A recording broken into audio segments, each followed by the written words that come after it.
So here's how you can see your heart rate on the Apple Watch. As you can see right now, this green blinking means that the Apple Watch is currently trying to read your heart rate, but naturally, since I don't have any, I don't have it on my wrist, it's just trying to, but it's not gonna work. So you should know at first, the first thing is that the Apple Watch tracks your heart rate throughout the day randomly without you even knowing. So that's pretty useful to know.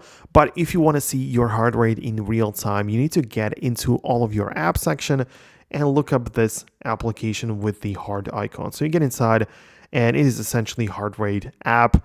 So you can get inside and make sure you wear your Apple Watch on your wrist, that it has access to you, to your skin, and after a while it's going to measure your heart rate. You can see the history as well, like the range and stuff.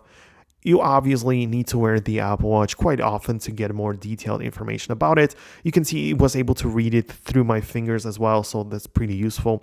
My current is 68 beats per minute, so that's how you can see it in real time.